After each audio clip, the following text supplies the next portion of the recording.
चलो बेटा आज हम लोग जो पार्ट पढ़ेंगे वो कौन सा पढ़ेंगे? कोफैक्टर। क्या पढ़ेंगे? कोफैक्टर। कोफैक्टर।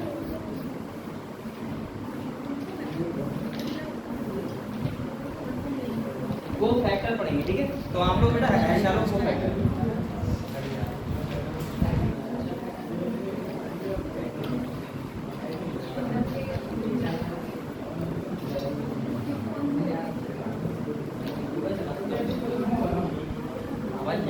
आज मेरा पता है मुझे फिगर आ गया लेकिन वो नहीं रहा तो बस मैं दवाई खा के आया हूँ यहाँ पढ़ाने। अब यहाँ पढ़ाना हैं बेटा हल्के करके पढ़ते हैं, आराम करते हैं, ठीक है? आज हम लोग पढ़ेंगे कोफैक्टर। कोफैक्टर पता है क्या होते हैं? जैसे आप लोग होते हो, आप अपना नाम अगर बताओगे, जैसे सपोज दैट किसी का नाम चाहिए तो एक तो होता है नाम और उसके आगे क्या लगता है? गंगवार लगा दिया। क्या लगा? तुम्हारा नाम क्या है? बी पास सिंह लगाया है। तुम्हारा नाम है छाया कुमार ना? गंगवार लगाया। तुम्हारा नाम क्या है? बरसा। तो जो लास्ट में लगा रहे हो, लास्ट में जो लगा रहे हो, तुम्हारा नाम क्या है? तुम्हारा क्या है ना? लास्ट वाला बताओ। आप बेटा एक बार बताओ, अगर ये कहते मेरा नाम छाया है तो ये कंप्लीट नाम होगा? कंप्लीट नाम तो नहीं होगा ना, जब तक ये गंगवार नहीं लगेगा इसका कंप्लीट नाम नहीं होगा। तो ऐसे ही हमारे एंजाइम में क्या होता है बेटा? एंजाइम आपको पता है कैसे होते हैं? प्रोटीन वाले होते हैं। और एंजाइम कैसे होते हैं? प्रोटीन। तो मैं ऐसे कह दूंगा कि प्रोटीन पार्ट और प्लस नॉन प्रोटीन पार्ट। ये जो कोफैक्टर होते हैं कैसे होते हैं? Non proteinaceous. कैसे होते हैं? Non proteinaceous. तो बेटा नॉन प्रोटीन पार्ट जो मिलते हैं तो क्या बनता है? Complete enzyme. क्या बनता है? Complete enzyme. ये बात आप लोग समझ गए? मैंने कहा कि एंजाइम है, अगर उसके पास कोई नॉन प्रोटीन यानी कोफैक्टर लग रहा है तो बाद में क्या बनता है? Complete enzyme. ठीक है बेटा, हम लोग जो नॉन प्रोटीन पार्ट होता है उसको क्या बोलते हैं? कोफैक्टर होते हैं। क्या बोलते हैं? कोफैक्टर। और बेटा प्रोटीन पार्ट को बोलते हैं एपो एंजाइम। क्या बोलते हैं? Apo enzyme. और कंप्लीट एंजाइम होता है क्या बोलते हैं? Holo enzyme. क्या बोलते हैं? Holo enzyme. आपके नीट ने एक बार ये देखने मिला था, एक ही लगा था उसने एक बार ऐसा दिया था holoenzyme plus apoenzyme equal to cofactor. एक बार ऐसे ये क्वेश्चन ऐसा दिया था कि cofactor plus holoenzyme equal to apoenzyme. लेकिन यहाँ पे क्या होगा बेटा? Cofactor plus apoenzyme equal to holoenzyme. ठीक है? अब जो कोफैक्टर होते हैं वो तीन टाइप के होते हैं। कितने टाइप के होते हैं? तीन टाइप। एक होते हैं क्लोरोस्टैटिक ग्रुप होता है, ठीक है? मेटल आयन होते हैं, सही है? तो आप लोग पहले तो ये वाले चीज लिखो, ये इंपॉर्टेंट, ठीक है? देखो इसके बाद तीन टाइप के होंगे, होगा क्लोरोस्टैटिक ग्रुप,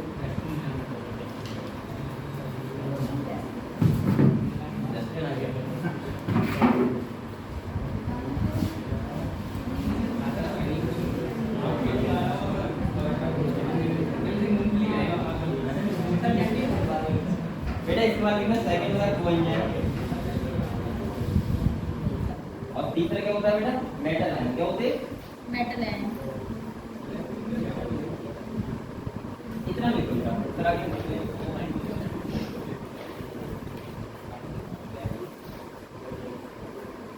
तो बताएं बोरिंग है करके ना। आज ये डस्टबिन में क्या होगा? डस्टबिन का कोई काम ही नहीं है यहाँ पे, हैं? खाने को देते हैं। हाँ कुछ अब कुछ खाने के लिए दे तो ऐसे डाल के तो नहीं लगा रहेगा।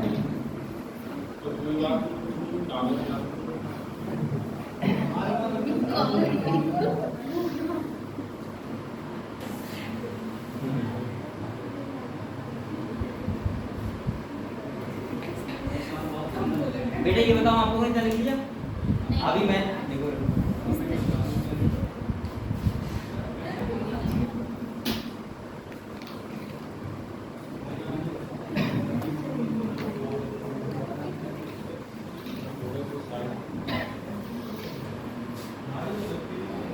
कल पी लिया बर्फ वाला पानी, खांसी होगी बहुत तेज।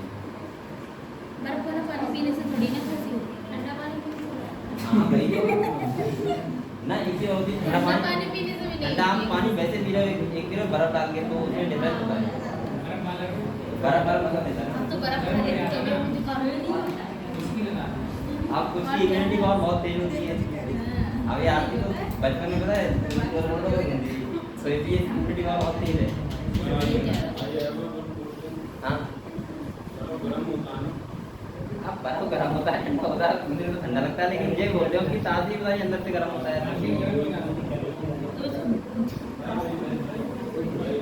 सर हमें cold storage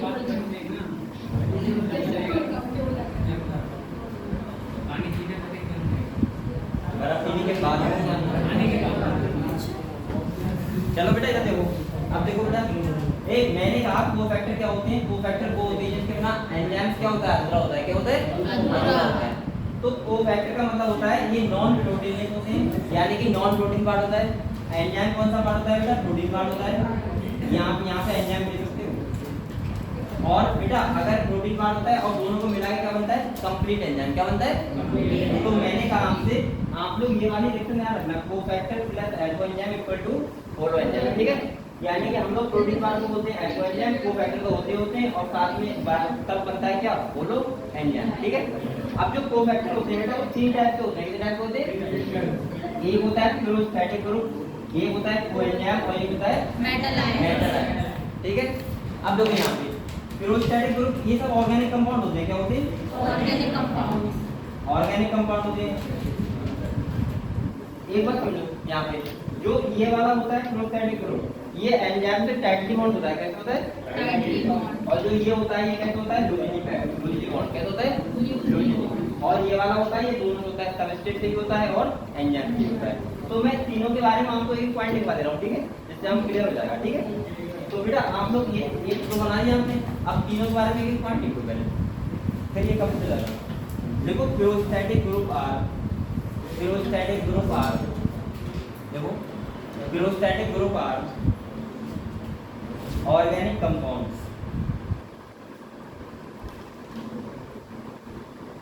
organic compound comma लगाओ, लिखो tightly bound, tightly bound organic compound comma लगाओ, tightly bound, tightly bound to the apo enzyme, यानी कि एपो एंजाइम के साथ परमानेंटली बाइंड होता है। ठीक है, परमानेंट जैसे बोल सकते हो। क्लोरोस्टैटिक सही है। इसका एग्जांपल लिखना बेटा, यहाँ से क्वेश्चन आता है, ध्यान रखना, एक क्वेश्चन नीचे 100% आता है, मतलब आ सकता है तो आ सकता है। ठीक है, एग्जांपल लिखो और आपको कुछ याद नहीं करना है, बस खाली ये वाली लेक्चर याद रखो और आपको इसका ये एग्जांपल ध्यान रखना। तो देखो एग्जांपल लिखो, haem is the prosthetic group, haem, haem HAEM, haem, haemoglobin होता है हीम। हीम बताओ कौन सा पार्ट होता है? आयरन कंटेनिंग पार्ट होता है ना, आयरन कंटेनिंग पार्ट होता है ये हीम। आपको पता है हीम का काम क्या होता है? बताओ। देखो आपको पता है हम लोग कहते हैं कि आरबीसी जो है ट्रांसलेशन करती है किसका? O2 CO2 का, O2 का भी करती है और CO2 का भी करती है। तो बेटा जो हीमोग्लोबिन होता है वो 2 पार्ट में मिलकर बनता है। कितने पार्ट से? जो ये वाला होता है वो आयरन कंटेनिंग पार्ट होता है और ये क्या होता है? Protein part. तो इस वाला ग्लोबिन जो प्रोटीन होती है इससे CO2 का ट्रांसलेशन होता है। आपको पता होगा ये मिलकर बनाता है कार्बामिनो हीमोग्लोबिन बनाता है, और जो ये वाला पार्ट होता है ये क्या बनाता है? हीम और ऑक्सीजन बाइंड करता है। ठीक है, चलो ये बात माफ करेंगे, आप लोग पढ़ लो। देखो haem is the prosthetic group in peroxidase and catalase, peroxidase and catalase।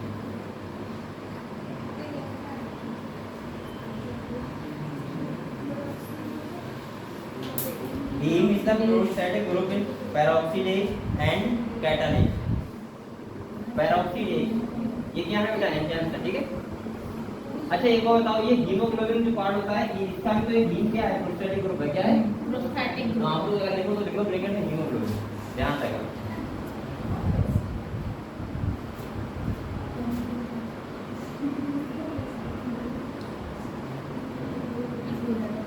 सही है, क्लियर हो बेटा? नेक्स्ट पॉइंट लिखो, देखो कोएंजाइम आर आल्सो, अब देखो कोएंजाइम के बारे में, देखो coenzyme are also,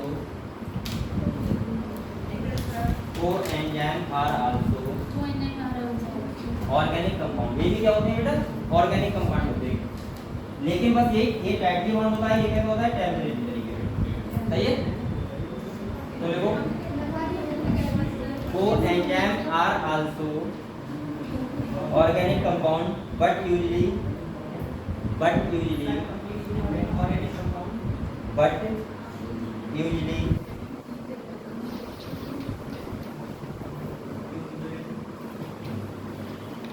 occurring ACCURING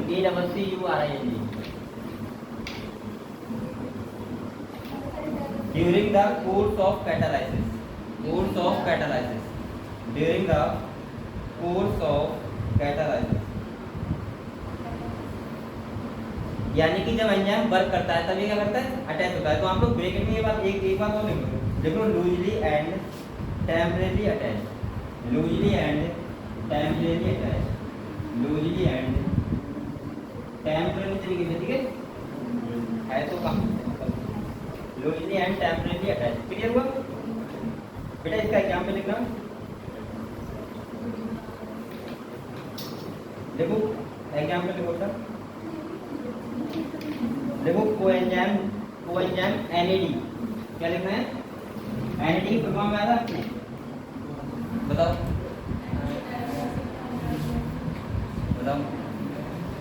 NAD की फुल फॉर्म NAD, ये लिखो।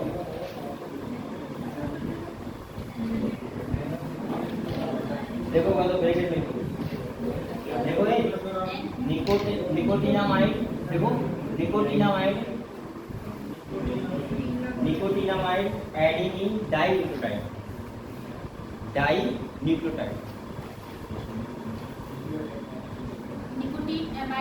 निकोटिनामाइड A से adenine dinucleotide and NADP dinucleotide, and इसमें फुल फॉर्म में होती है फॉस्फेट गैस पी है, ठीक है? NADP contain the vitamin niacin, बेटा ये नाम याद रखना,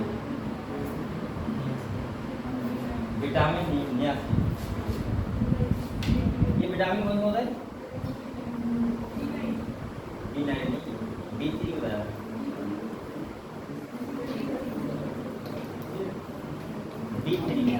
देखना ध्यान से, ठीक है? चलो आप लिख लिया बेटा। तो ये कौन सा है? एक कोएंजाइम NAD का क्या है बेटा? विटामिन नियासिन, ठीक है? नियासिन नाम याद रखना। नेक्स्ट देखो पॉइंट, देखो मेटल आयन HH, नेक्स्ट देखो मेटल आयन अब इसकी बात चल रही है इस वाले की, इसमें जिंक होगा, सही है? Metal ion act as activator, हाँ act as activator, metal ion act as activator required at the time of action, required at the time of action,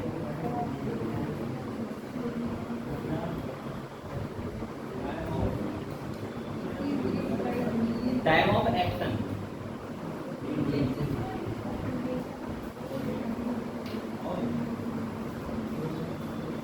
ये बेटा क्या करता है? देखो सबस्ट्रेट से भी कोऑर्डिनेशन बनाता है और किधर से बनाता है? एंजाइम। तो ये एक्टिवेटर काम करता है, ठीक है?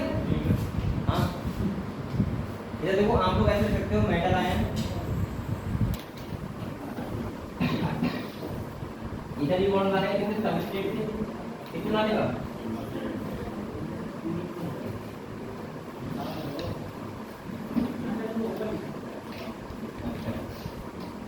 ऐसे करते हो आप लोग मेटल आयन जो होता है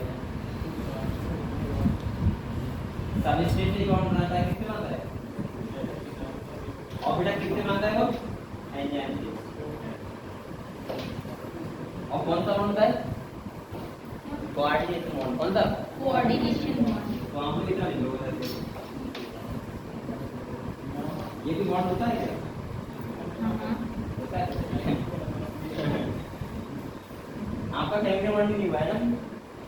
अभी नहीं हुआ।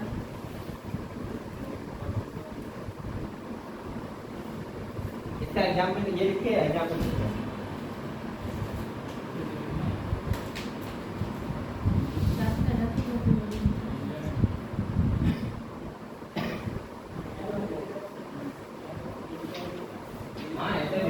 भी बड़ा नहीं था सिग्नल होता है तो मान लिया सही है एक्टिवेटर काम करता है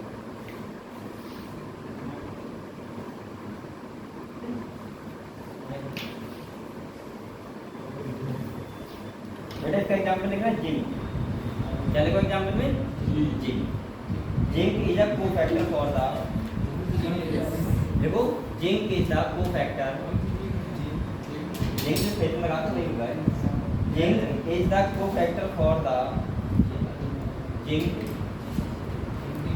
is a cofactor for the enzyme carboxypeptidase enzyme carboxypeptidase cofactor for the carboxy enzyme carboxypeptidase enzyme carboxypeptidase and carbonic anhydrase and carbonic anhydrase carbonic anhydrase zinc को जेडन से लिखते हैं ना तभी तो बेटा खेत में जिंक लगाना वो जिंक होता है धान गेहूं करने में जिंक लगाते हैं वही जिंक की बात हो रही है तो उससे जब जिंक लगाओगे तो बहुत सारे जो प्लांट्स के अंदर जो हार्मोन हो गया एंजाइम हो वो एक्टिविटी नहीं होती और जब एक्टिविटी नहीं करना काम नहीं करते इसलिए नहीं करना हैं पीला हमको आधी चीज में आ जाता है अरे मतलब कुछ ना लगाओ ना तब भी आ जाएगा आधी लगाओ तब भी आ जाएगा बेटा ये बताओ आपको कोफैक्टर क्लियर हुआ सबको हो गया बताओ कोफैक्टर मैंने एक ही बात लिखवाई कोफैक्टर का मतलब होता है नॉन प्रोटीन पार्ट होता है एंजाइम कौन सा होता है प्रोटीन पार्ट होता है दोनों को मिला क्या बनता है कंप्लीट एंजाइम बनता है इसके बाद मैंने बताया आपको बेटा कोफैक्टर प्लस एक्व enzyme equal to holoenzyme clear हुआ चलो तो इसके बाद कोफैक्टर के कितने टाइप होते हैं तीन टाइप के होते हैं कौन से प्रोस्टैटिक ग्रुप दूसरा कोएंजाइम और तीसरा मेटल आयन से एक्टिविटी बोलते हैं ठीक है अब हमने प्रोस्टैटिक ग्रुप में क्या लिखवाया बेटा ए आपको ध्यान रखना है कौन सा ए डी क्या ध्यान रखना है ई और इसके बाद कोएंजाइम में क्या लिखवाया मैंने न्यासिन क्या न्यासिन और तीसरा क्या लिखवाया ये एक्टिविटी में क्या लिखवाया क्लियर हुआ बेटा इतना ही आपको याद करना है बाहर से कभी कुछ भी नहीं आप क्वेश्चन का नहीं लगाना क्योंकि एनसीईआरटी से ही जब भी आएगा पेपर आएगा ठीक है बेटा नेक्स्ट आपका लास्ट टर्म हो जाए इसका चैप्टर कौन सा हो जाए मेटाबॉलिज्म ये कभी फास्ट चैप्टर लगता है तो आप लोग हेडिंग डालो बेटा प्राइमरी एंड सेकेंडरी मेटाबॉलिज्म मेटाबॉलाइट्स ये तो है चलो आगे चलो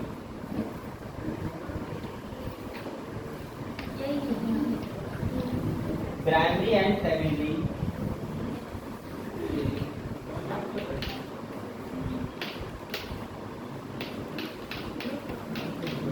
मेटाबॉलाइट्स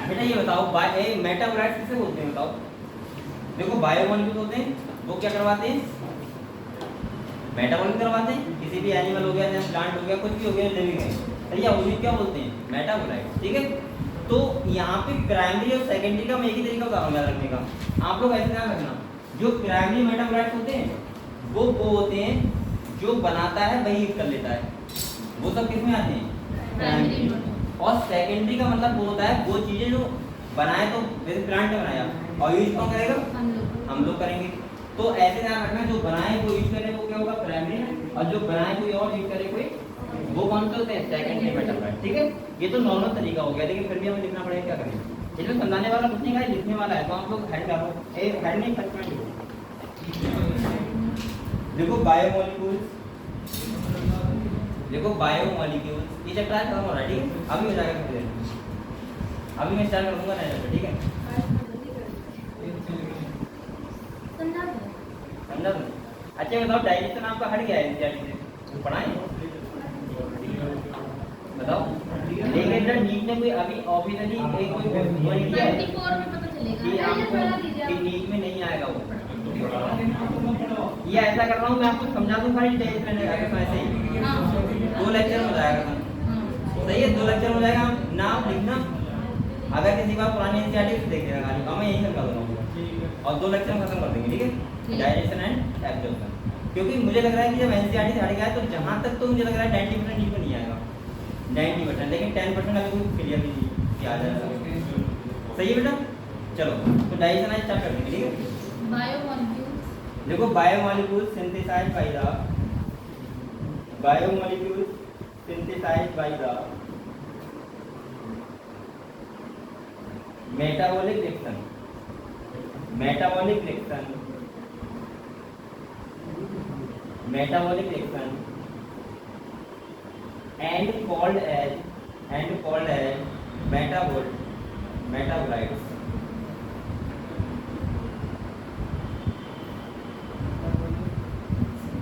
Metabolic reaction and called as metabolites.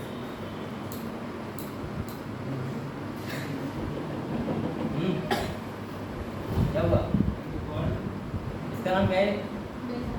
Vaishali. बेटा मैं डालू प्राइमरी मेटाबोलाइट्स। प्राइमरी मेटाबोलाइट्स इसमें लिखने के लिए कहते हैं ये परसेंट में समझाने वाला नहीं।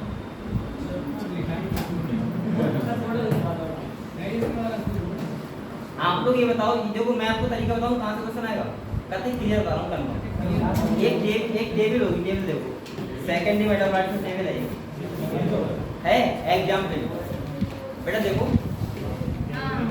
एग्जाम्पल है सेकेंडरी मेटाबोलाइट। क्वेश्चन वहीं से आएगा और कहीं से नहीं आएगा, क्योंकि अभी तक एक क्वेश्चन आया है वो यहीं से आया है और यहीं से आएगा। आपने एग्जाम्पल देख रहे हो बेटा? देखो सेकेंडरी मेटाबोलाइट एग्जाम्पल देख रहे हैं?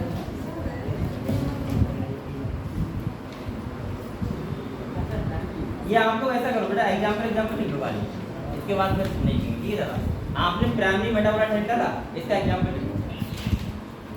बोलिए सुनो। देखो these are the simple organic compound, these are the simple organic compound, these are the simple organic compound, ठीक है? देखो प्राइमरी मेटाबोलाइट को these are the simple organic compound including, देखो including amino acid, including amino acid, common sugar, amino acid, common sugar, common lipid, common nitrogenous base, sugar, lipid, common nitrogenous base, common nucleoside, nucleotide, nucleoside and nucleotide। सबके बारे में जानते हो?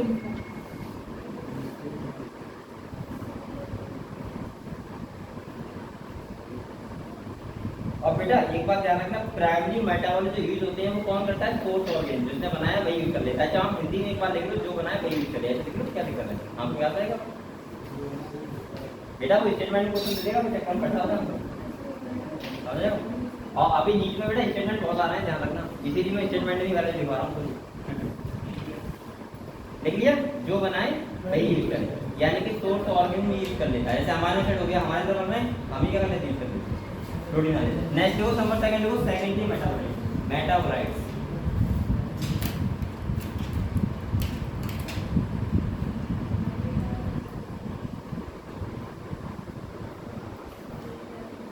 Secondary metabolite लिखिए, इसमें देखो बनाए कोई और यूज करेंगे, बनाए कोई और यूज करेंगे और ऐसे देख लो क्या दिक्कत है? आप लोग रबर वो आता नहीं है, गम आता है, गम प्लांट से निकलता है गोंद, वो भी तो हमको खाते होता नहीं करते,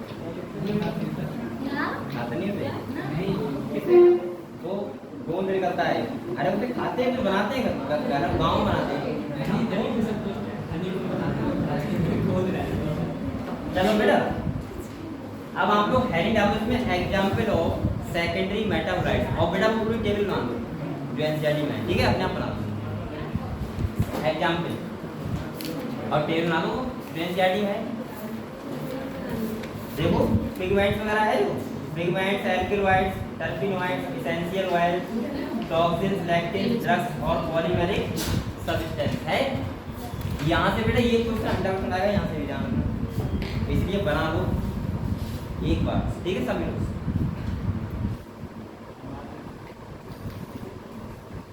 है आपको एनसीईआरटी? नहीं है तो बोलूँ क्या बताओ? चलो बोल दे रहे हैं एनसीईआरटी की बात। वही दिया लेकिन टेबल तो है उसमें। मोबाइल में देख लो एग्जाम के लोग सेकंड की में डाउनलोड पहला लिखो पिगमेंट, देखो देख लिया। इसमें कौन आएगा? कैरोटीनॉइड्स और एंथोसायनिन। और मैं क्या कह रहा हूँ पिगमेंट और सारे भी होते हैं, लेकिन बेटा जो एनसीईआरटी में आपको वही याद करना, फालतू क्यों याद करोगे खाली। देखो देख रहे हो बनाना चाहिए ना, मैं बोलूं देखो एरिथ्रोसाइट्स में देखो morphine comma codeine, morphine comma codeine. Alkaloids में देखो मॉर्फिन कॉमा कोडीन, ठीक है बेटा। नेक्स्ट देखो टर्पिनॉइड्स, टर्पिनॉइड्स इसमें देखो मोनोटर्पेन्स कॉमा डाइटर्पेन्स। देखो टर्पिनॉइड्स, मोनोटर्पेन्स कॉमा डाइटर्पेन्स, ठीक है। नंबर थर्ड देखो essential oil, essential oil, oil मतलब भाई तेल। इसमें देखो लेमन ग्रास ऑयल, ये कौन सा तेल है? आता है लेमन ग्रास ऑयल। इसके बाद देखो टॉक्सिन्स, टॉक्सिन्स, टॉक्सिन्स में देखो एब्रिन और रिस्टिन, लेकिन क्या होता आ रही है एवरेज ए बी आ रही है कॉमन रिस्टिन, देख लिया बेटा। इसके बाद देखो लैक्टिन, LECTIN, लैक्टिन। इसमें जैसा आगे देखो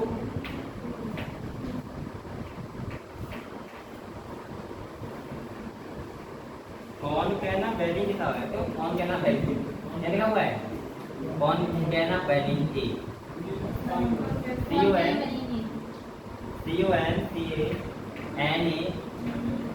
सेकंड BALIN ए। इसके बाद देखो ड्रग्स, और ड्रग्स में देखो बेटा विनब्लास्टिन, विनब्लास्टिन नाम देखो कहते हैं, विनब्लास्टिन आप तो करनी होंगी।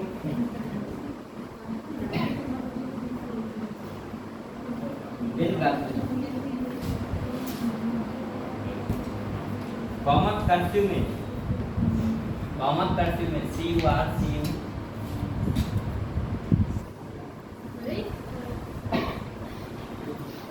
और इसके बाद देखो पॉलीमेरिक सब्सटेंस, क्या देखो पॉलीमेरिक सब्सटेंस।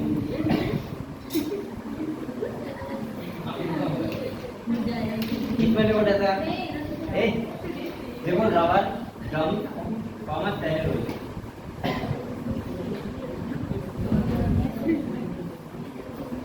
रबर गम कॉमन सेलुलोज, ठीक है।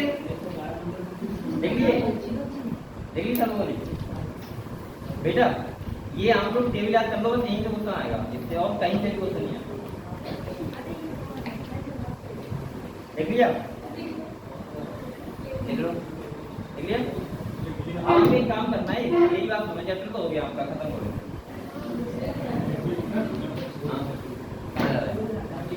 हाँ रख दोनों साथ में मिलाते हैं, दोस्त है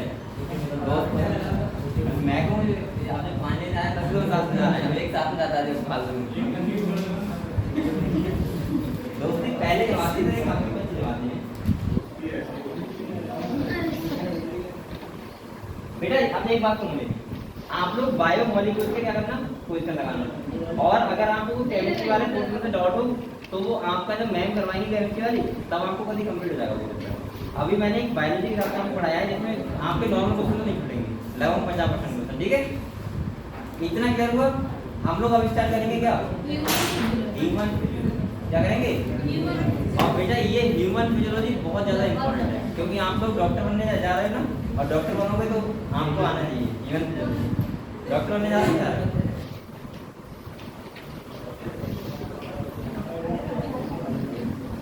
डॉक्टर बनोगे क्या बनोगे, करना ही नहीं है। चलो बायोलॉजी पढ़नी है बेटा। मैं क्या कर रहा हूँ, ह्यूमन फिजियोलॉजी क्या कर रहा हूँ। बताएगा फिजियोलॉजी का मतलब क्या होता है? बताओ। देखो तीन चीजें आती हैं, अब लिखाओ। एक होता है फिजियोलॉजी, एक होता है एनाटॉमी, और एक होता है मॉर्फोलॉजी। क्या होता है? मॉर्फोलॉजी। कोई बच्चा तीनों में डिफरेंस बता सकता है? एक बच्चा कोई तीनों में डिफरेंस दो पता है, दो कौन से बताएं? बताओ। मॉर्फोलॉजी और एनाटॉमी पता है। चलो तुम्हें तीनों बताएं, तुम्हें तीनों नहीं बताएं बेटा? पीछे हाँ पता है, नाम क्या है? ये लिखा है मॉर्फोलॉजी। अरे क्या कर रहा हूँ बेटा?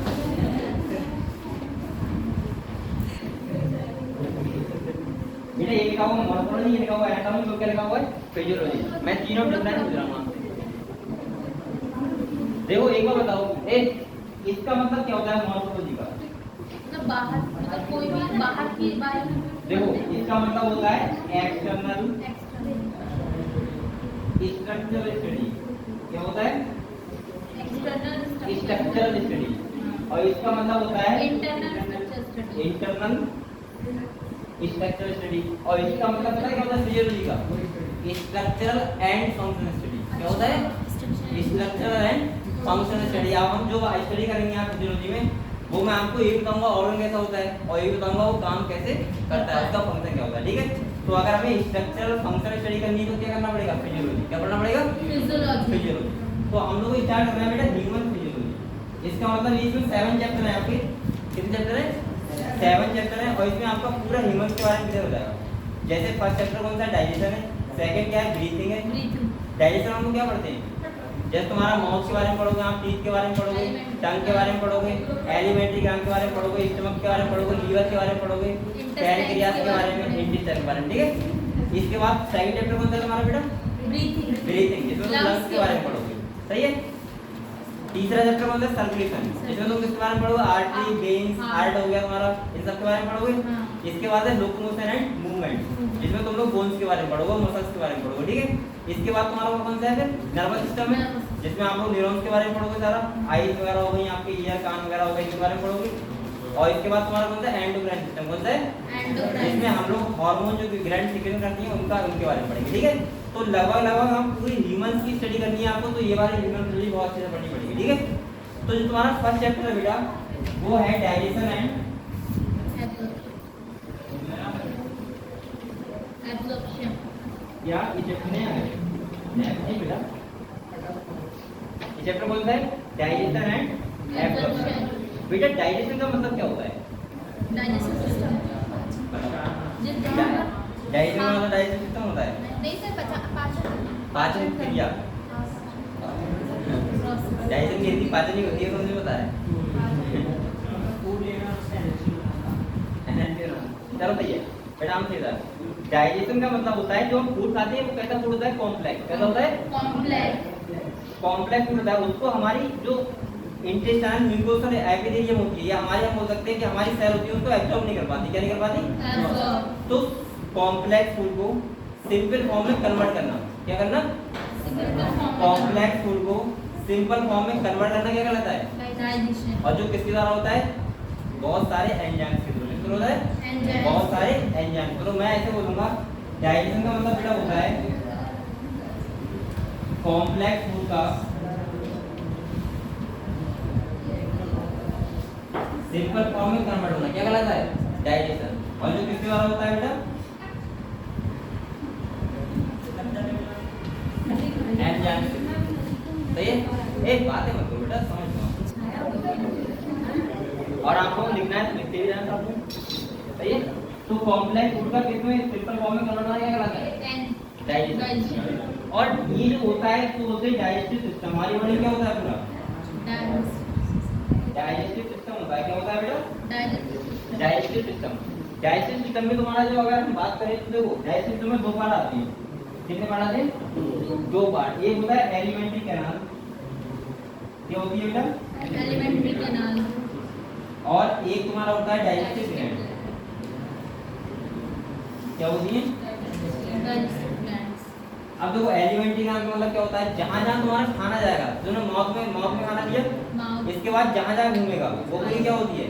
Alimentary canal. इसे बोलते हैं आहार नाल। क्या बोलते हैं? आहार नाल। यानी कि मैं बोल सकता हूँ कि एलिमेंट्री क्रम होती है माउथ से लेके और कहाँ तक एन। ये क्या होती है? एलिमेंट्री क्या होती है? हाँ। और बेटे डाइजेस्टिव ग्लैंड की अगर हम बात करें तो तुम्हारा कौन कौन से आएंगे? Salivary gland,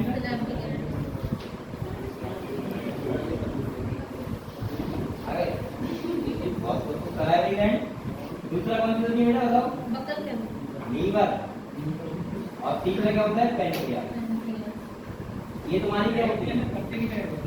digestive gland. क्या होती है? यानी कि सलाइवरी ग्लैंड हमारी कहाँ होती है? माउथ में होती है। लीवर कहाँ होता है? ड्यूडेनम वाले पार्ट के राइट हैंड में होता है और पैनक्रियास लेफ्ट साइड। क्लियर हो बेटा ना? तो आप लोग लिखना चाहोगे आगे लिखते रहोगे ना, लिखोगे क्या? ये समझ रहा हूँ मैं, समझ रहा हूँ तो साथ में लिखते रहो, ठीक है?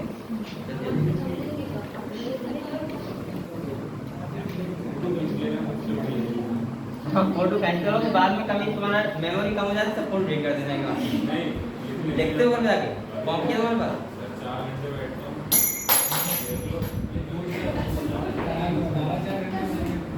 बेटा मेहनत करते रहो आप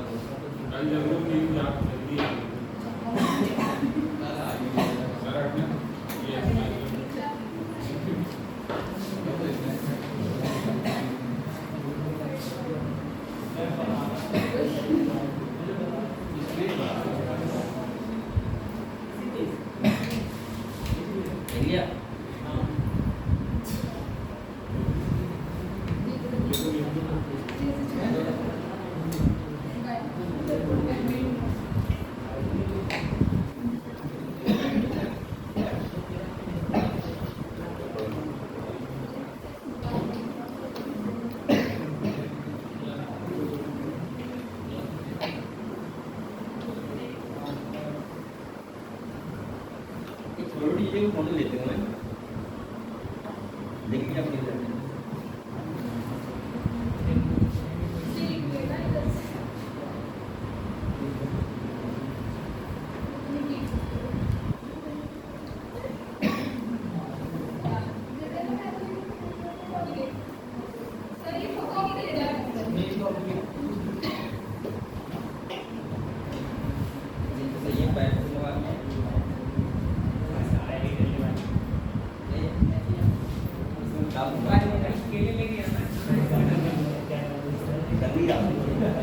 ये गंदी है ना,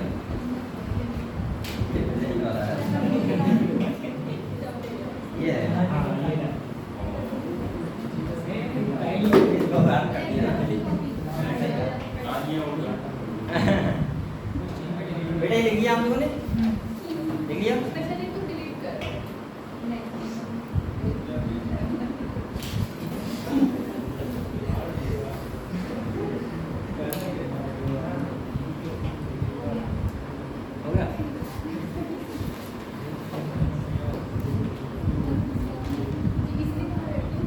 कल संडे बेटा क्वेश्चन लगाना, ठीक है?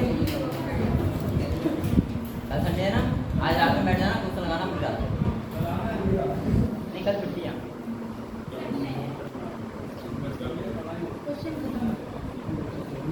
अब क्वेश्चन लगाया करो संडे को, क्या करें? संडे है तो मजे ले रहे हैं, एंजॉय करना है। रिम्पल क्वेश्चन लगा रहे हैं? बहुत कम लगा रहा है, कम लगा रहा है बहुत कम। एक रिम्पल तुम्हारे हुआ है? तुम कहाँ से आते हो बेटा? हिम्मतनगर गाँव के नाम कैसे? हमें आता है हिम्मतनगर से। तुम्हारा कौन सा? मऊगा। तुम्हारा गाँव नाम है? तेरे गाँव नाम क्या है? तुमने किया हो?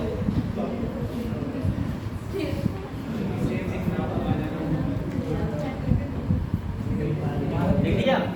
चलो बेटा आगे समझ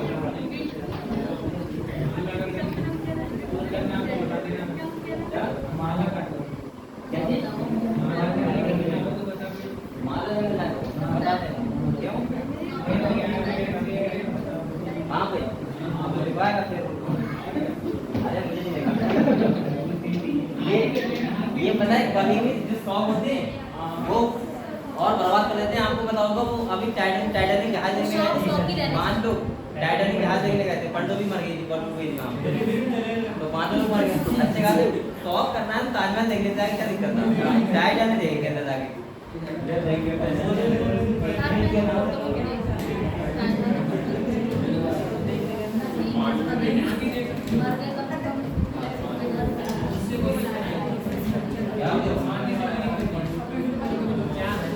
बेटा बात मत करो।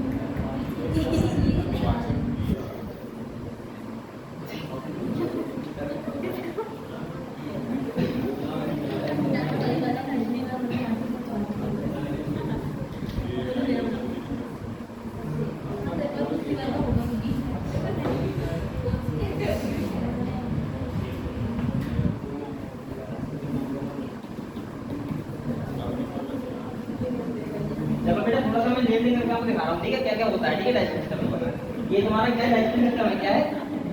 डाइजेस्टिव सिस्टम, ठीक है? यानी कि अपनी बॉडी में आप अगर निकालो डाइजेस्टिव सिस्टम ऐसे नहीं मिलेगा, ठीक है? क्या ऐसे देखो बेटा, ये तुम्हारा देखो यहाँ पे क्या होता है, अब एक करके बात कर रहा हूँ, कोई आवाज नहीं करना, ठीक है? आराम से सुनते रहो। ठीक। ये देखो, ये बेटा क्या है? माउथ। क्या है? माउथ। ये क्या है बेटा यहाँ पे? Oral cavity. ओरल कैविटी को बेटा बक्कल कैविटी बोलते हैं, क्या बोलते हैं? बक्कल कैविटी, यानी मुख। इसमें क्या क्या आता है बेटा? तुम्हारे टीथ आते हैं, क्या आता है?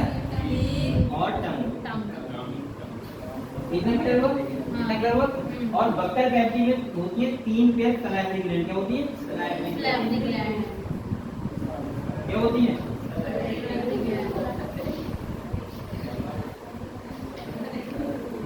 हाँ तो एक बार एक समझ लो, ठीक है?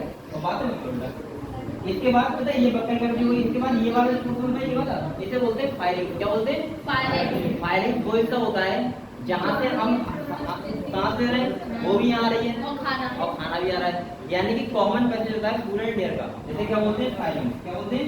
फायरिंग।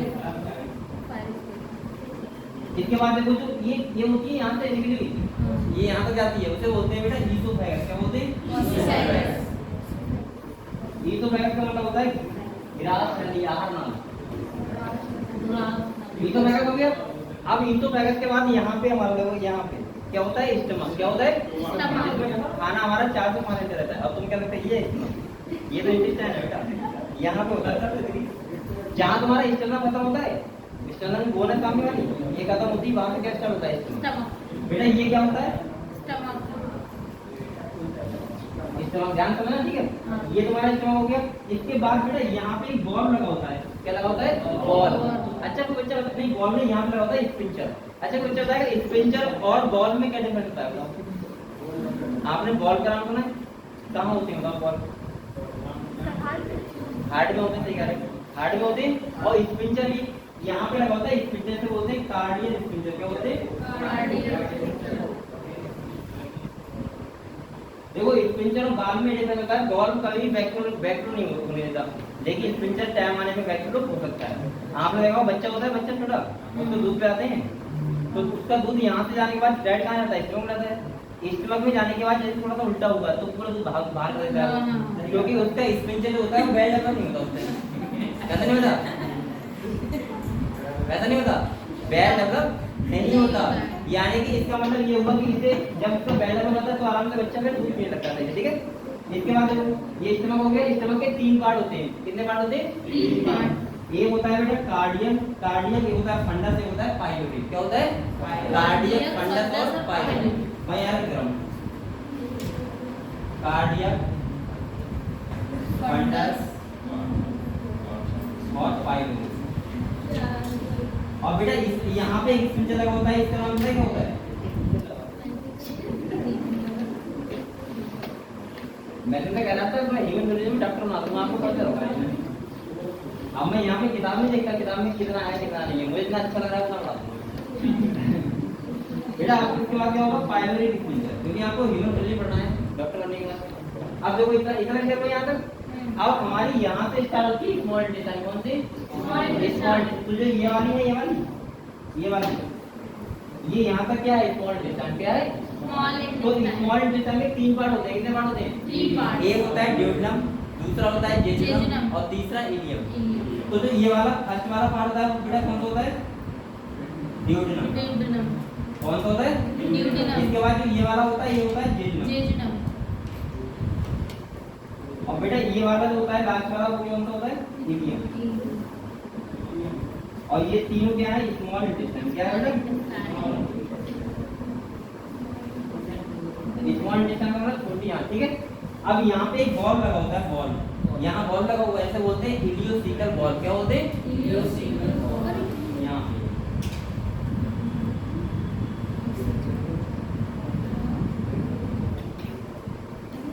इसके बाद देखो बेटा यहाँ से जो स्टार्ट होती है वो होती है लार्ज इंटेस्टाइन। क्या होती है, और लार्ज इंटेस्टाइन के 3 पार्ट होते हैं, सीकम, कोलोन और रेक्टम। तो जो ये वाला पार्ट होता है, ये वाला ये कौन होता है, सीकम। कौन सा होता है, सीकम। तो मैं ऐसे लिख रहा हूँ, ये वाला होता है सीकम और ये वाला कौन सा होता है, कोलोन। और ये कौन सा होता है, रेक्टम। और ये तीनों को मिला के बोलते हैं बेटा लार्ज इंटेस्टाइन। क्या बोलते हैं, लार्ज इंटेस्टाइन। और लास्ट में आता है ये क्या है, एनस, ठीक है। और इसके बाद सुनो बेटा ये जो एक आपको फिंगर लाइन प्रोजेक्शन लग रहा है तो बोलते हैं वर्मीफॉर्म अपेंडिक्स। क्या बोलते हैं, वर्मीफॉर्म अपेंडिक्स।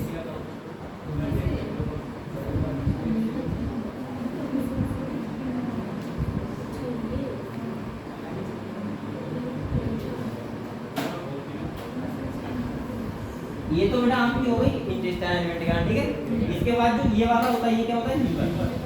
क्या होता है, लीवर। और जो ये होता है यहाँ पे होता है गॉल ब्लैडर। क्या होता है, गॉल ब्लैडर। यानी कि जो बाइल बनता है वो बनता है इससे लीवर से, और स्टोन का होता है गॉल ब्लैडर।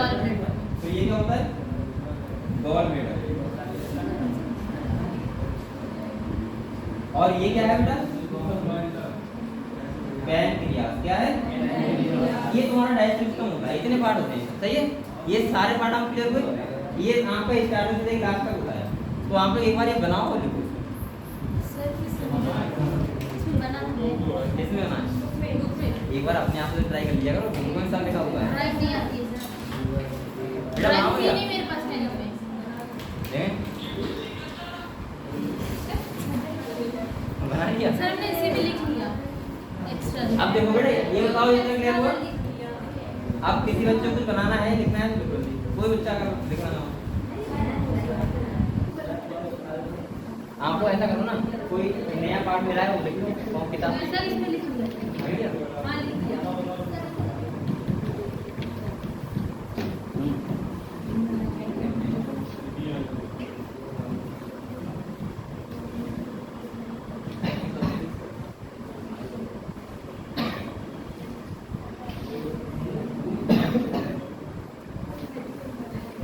दवाई लेनी पड़ेगी। ये लेकिन ये समझ गए हम लोग। अब आप लोग कुछ चीज समझो यहाँ पे। ये देखो इसमें बेटा दो चीजें मिली आपको। एक तो मिला आपको एलिमेंट्री का नाम, देखो एलिमेंट्री का नाम कहाँ से नहीं, ये एलिमेंट्री का नाम है। तो तुम खाना खा रहे हो, ये घूम रहा है खाना, इसके बाद यहाँ आता है, इसके बाद यहाँ जाके और यहाँ से बाहर निकलता है, ठीक है। तो तुम्हारा जो माउथ से लेके और कहाँ तक बेटा, एनस तक। ये जो खाना घूमता है वो किसमें घूमता है, एलिमेंट्री कैनाल। और एक बात कर रहा हूँ, रास्ते में जो डाइजेस्टिव ग्लैंड पड़ती है कौन सी, पैनक्रियास, लीवर और सलाइवरी ग्लैंड। सलाइवरी ग्लैंड का मतलब जिनसे सलाइवा निकलती है। ये बंद कर दो।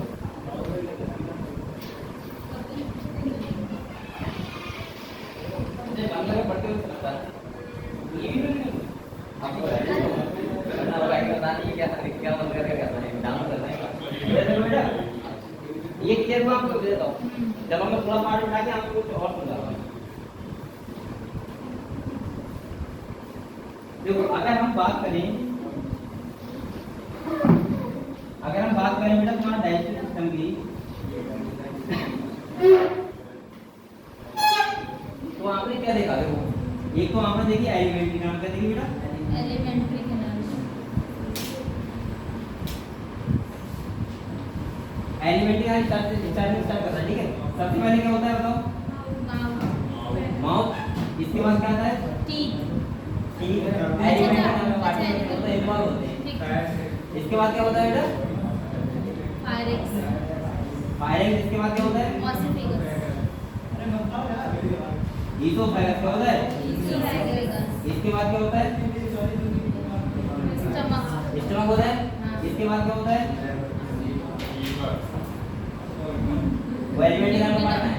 Small intestine. इसके बाद क्या है? जेजुनम। और इसके बाद क्या है बेटा?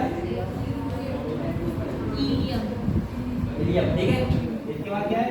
Large intestine. सीकम। और इसके बाद कोलम। कोलम। इसके बाद रेक्टम। और इसके बाद एनस। एनस।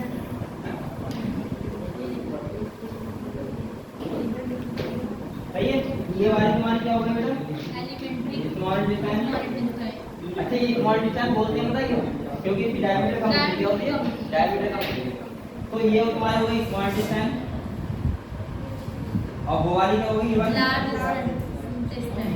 तो ये तुम्हारी क्या होती है? एलिमेंट्री का होती है। क्या होती है? एलिमेंट्री। तो आप लोग एलिमेंट्री का नाम समझ गए। हाँ। और आप लोग बेटा समझ गए डाइजेस्टिव ग्लैंड्स के बारे में, जो तुम्हारा कौन कौन से? Liver, pancreas, salivary gland.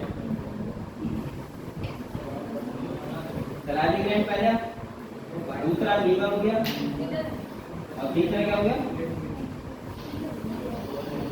Pancreas. ठीक है कोई बेटा? ये वो है digestive gland. Digestive gland. Digestive gland का मतलब होता है जो हेल्प करती है डाइजेशन में, ठीक है।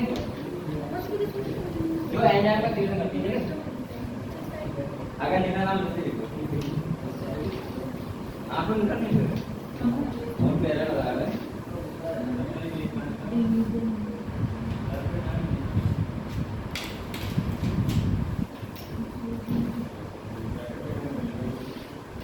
मैं आपको क्वेश्चन लगाया करूंगा, खाली क्वेश्चन यही कंप्यूटर पढ़ाएगा। और मैं अभी तो बायोलॉजी चल रहा था, इसलिए थोड़ी दिक्कत हो रही थी। केमिस्ट्री वाला क्वेश्चन है, हम बायोलॉजी में आ गए पूरी तरीके से। रिंपल निकला है।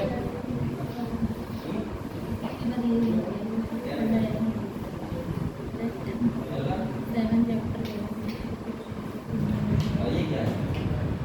इसका ये बताओ, इसका कोई एक ही बताओ क्या है इसका?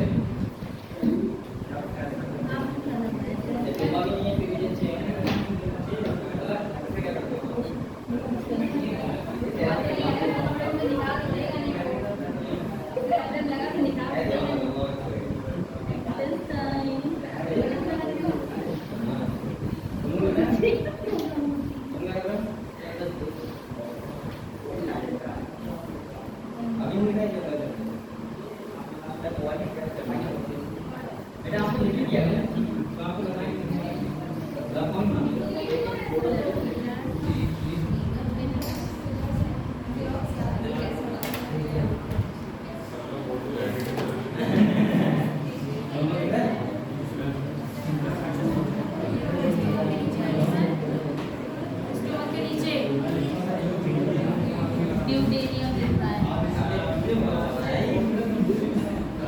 इसका देखो इसने बाल बनाया, बाल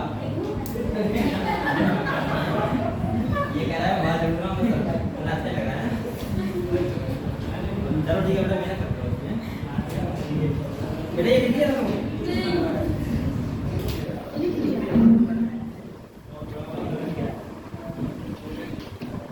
देखो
एलिमेंट्री का नाम, और हम लोग ये डाइक्रोनेट समझ गए।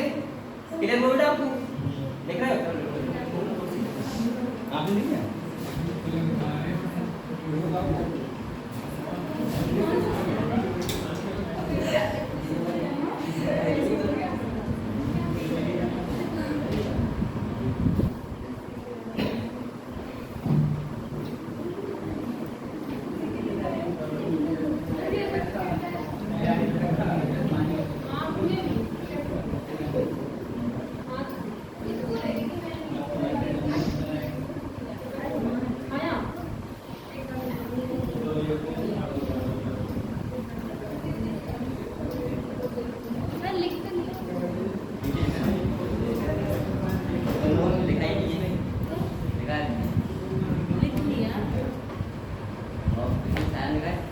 सबने लिखा है सर, हम तीनों को।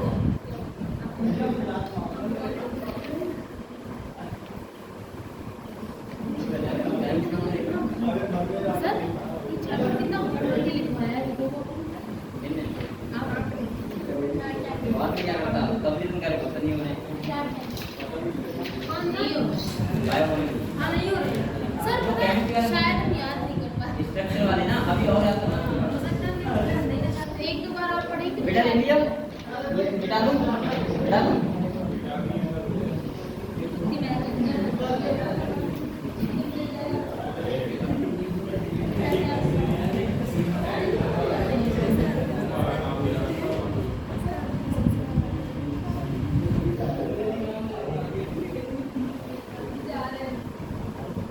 बेटा हम लोग सबसे पहले पढ़ते हैं किसके बारे में? बात करो। एलिमेंट्री का हम लोग पढ़ते हैं माउस के बारे में। किस बारे में पढ़ते हैं? माउस। और माउस में किसके बारे में? बक्कल का। तो देखो बेटा बक्कल का क्या आता है तुम्हारा? टीथ आता है, टीथ आता है, टीथ आता है, और क्या आता है बेटा? डंक आती है, ठीक है? टीथ आता है और क्या आता है? डंक। अब एक बात करो बेटा, अब लोग टीथ के बारे में पढ़ रहे हैं, ठीक है? क्या कर रहे हैं? अरे सर आप खुद पढ़ाइए। पहले पढ़ लो आप। जो हमारे टीथ होते हैं उनको हम तीन टाइप के हो सकते हैं। क्या हो सकते हैं? 3 टाइप से। एक हम लोग देखते हैं थीकोडॉन, क्या बोलते हैं? थीकोडॉन्ट्स।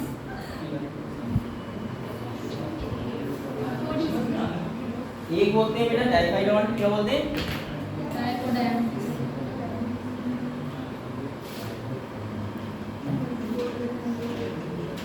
और तीसरा हम बोल सकते हैं हेटेरोडॉन, क्या बोल सकते हैं? हेटेरोडॉन, ठीक है?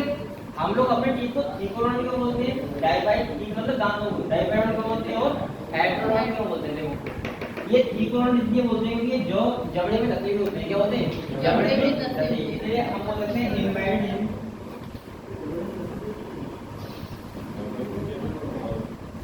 जो सही है। जबड़े में क्या होते हैं? लसे हुए होते हैं, इसीलिए हम बोलते हैं अपने टीथ को थीकोडॉन। डाइफाइडॉन बेटा इसलिए बोलते हैं क्योंकि हमारे टीथ लाइफ में 2 बार निकलते हैं। कितनी बार निकलते हैं? 2 बार। एक तो वो वाले होते हैं जो मिल्क टीथ होते हैं, जो हम बोलते हैं दूध के दांत। हाँ। सही है? तो यानी कि हम बोल सकते हैं 2 साइड ऑफ टीथ। कितना होता है?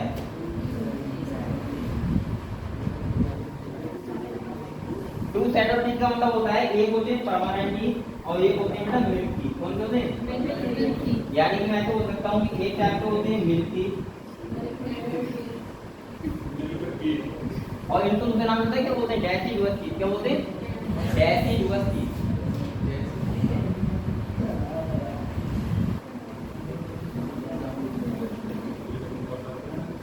और एक टाइप के कौन होते हैं? परमानेंट।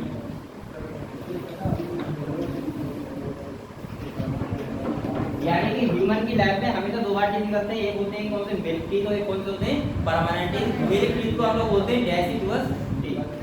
और तीसरा हेटेरोडॉन क्यों बोलते हैं? क्योंकि हमारे टीथ 4 टाइप के होते हैं। कितने टाइप के होते हैं? 4 टाइप के।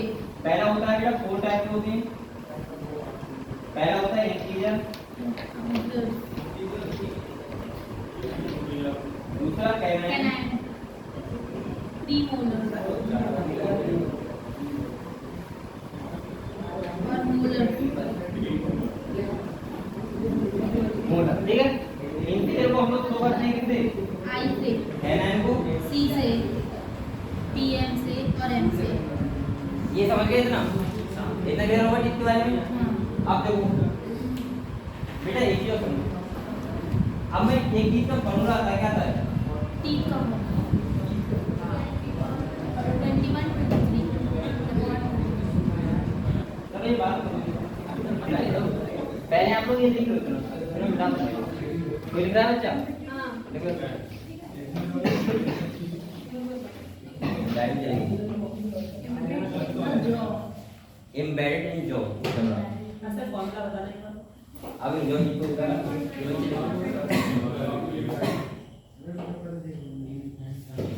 बेटा देखो हम टीथ को सिगोड में बोलते हैं, जबड़े में से होते हैं, डायफेरोड में बोलते हैं क्योंकि टू साइड ऑफ टीथ निकलते हैं लाइफ सिस्टम में पूरे, और हेडोन में बोलते हैं कि चार टाइप होते हैं, ठीक है? इनिशियल कैनाइन, प्रीमोलर और मोलर।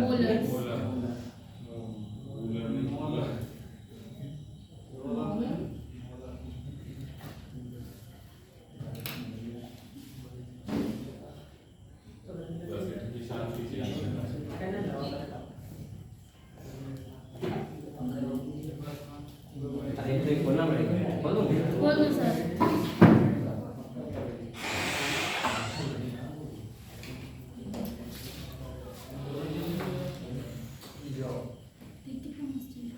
देख लिया?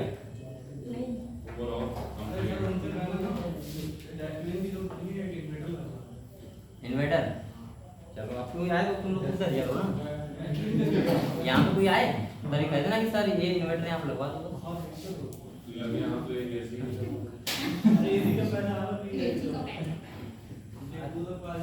आपकी मैम आएगा जो करवाओ वो करो हो जाएगा। 93 में पढ़ने को दे रहे इतना संतुष्टि नहीं।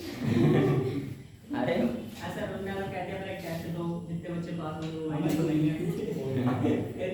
बायोलॉजी में सारे पास जाएंगे लग रहा है, अगर उन्हें नॉर्मल लगा तो। सर बहुत नॉर्मल टेस्ट होता है। बाहर से अगर मुझे रख देंगे 200 नंबर तो ऊपर वाले बैठेंगे, नीचे वाले नहीं बैठेंगे। नॉर्मल तो नीट में भी होता है। नीट में भी नॉर्मल ही होता है कि अरे। तुम नीट का पेपर उठाना बायोलॉजी का तुम्हें इतना आसान लगेगा ना, लेकिन बस भैया कि हर टॉपिक तुम्हें एक ऐसे हम पढ़ रहे हैं ऐसे ही पढ़ा हुआ होना चाहिए, समझ रहे हो? आपने नीट का पेपर दिया है किसके बच्चे दिया था? दिया था? दिया था, किस नंबर आए थे? नंबर नहीं आया, 70 नंबर आएगा, क्या 70 आए हैं। काहे में? ये कह रहा हूँ 70 नंबर आएगा नहीं। नहीं तो अच्छा तो ऐसे कर रहा हूँ, जो नहीं था उसका ऐसे आते हैं 100 120 नहीं, इससे भी ज्यादा है। उससे ज्यादा है तो सही। और मैंने दिया था बेटा नीट का, किसे दिया था? आपकी सही बच्चे देना चाहिए नीट का पेपर ना दे देना। टेस्ट में क्या है, वो पेपर में क्या है?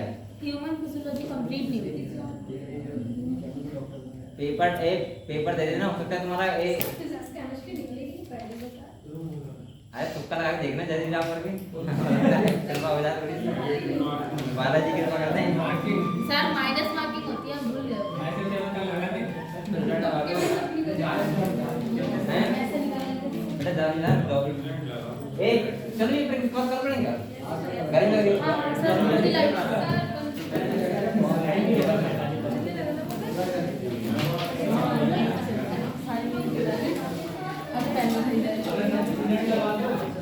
क्लास में